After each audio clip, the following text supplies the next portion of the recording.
വരിക്കച്ചക്ക കിട്ടിയപ്പോൾ വിചാരിച്ചു കുറച്ച് ചക്ക എടുത്ത് ചക്കയപ്പം ഉണ്ടാക്കിയാലോ എന്ന്.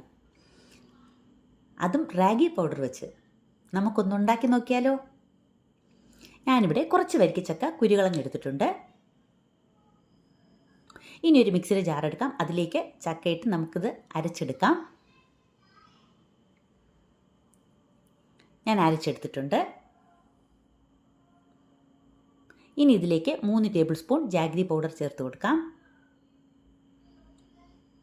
നല്ലതുപോലെ ഒന്ന് മിക്സ് ചെയ്തെടുക്കാം.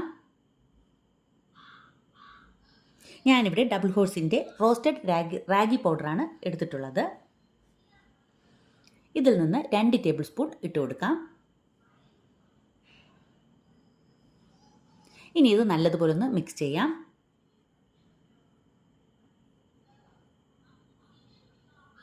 ഇപ്പോൾ കുറച്ച് ലൂസായിരിക്കുകയാണ്, അതുകൊണ്ട് 1 ടേബിൾ സ്പൂൺ റാഗി പൗഡറും കൂടെ ചേർത്ത് കൊടുക്കാം.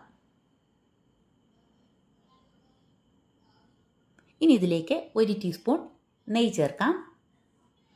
1/2 ടീസ്പൂൺ ഏലക്കാപ്പൊടിയും കൂടെ ചേർത്ത് നല്ലതുപോലെ ഒന്ന് മിക്സ് ചെയ്തെടുക്കാം. കുറച്ച് ദിവസങ്ങൾക്ക് മുമ്പ് വീടിൻ്റെ പറമ്പിൽ ഒരു വയണയില ചെടി നിൽക്കുന്നത് കണ്ടു. അപ്പോൾ വിചാരിച്ചു അതിൽ നിന്ന് കുറച്ച് ഇല നല്ല ഇല നോക്കി ഒരു 8 ഇല പറിച്ചെടുക്കാമെന്ന്. അതിലുണ്ടാക്കി നോക്കാമെന്ന് വിചാരിച്ചു. ഇത് താനെ പൊടിച്ചു വന്നതാണ്. ഏതായാലും ഞാനൊരു 8 ഇല പറിച്ചെടുത്തിട്ടുണ്ട്. നമുക്കിത് കഴുകി വൃത്തിയാക്കി തുടച്ചെടുക്കാം. ഇനി ഇതിലേക്ക് കുറേശ്ശെ മാവ് വെച്ച് കൊടുക്കാം.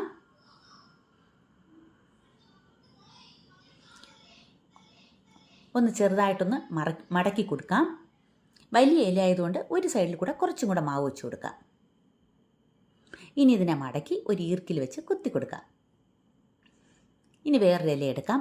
അതിൽ ഞാൻ കുറച്ച് കൂടുതൽ മാവ് വെച്ചിട്ട് ഒറ്റയായിട്ട് തന്നെ മടക്കിയെടുക്കുകയാണ്. അങ്ങനെ ബാക്കിയുള്ളതെല്ലാം നമുക്കിതുപോലെ മടക്കിയെടുക്കാം. ഞാൻ നേരത്തെ ഇഡ്ഡലി പാത്രത്തിൽ കുറച്ച് വെള്ളം തിളപ്പിക്കാൻ വെച്ചിട്ടുണ്ട്. അതിലേക്ക് നമുക്കിതെല്ലാം ഒന്ന് നിരത്തി വെച്ച് കൊടുക്കാം. ഇനി ഒരു 20 മിനിറ്റ് നേരം അതവിടെ ഇരുന്ന് വേവട്ടെ. ഇപ്പോൾ ഏകദേശം 20 മിനിറ്റ് കഴിഞ്ഞിട്ടുണ്ട്.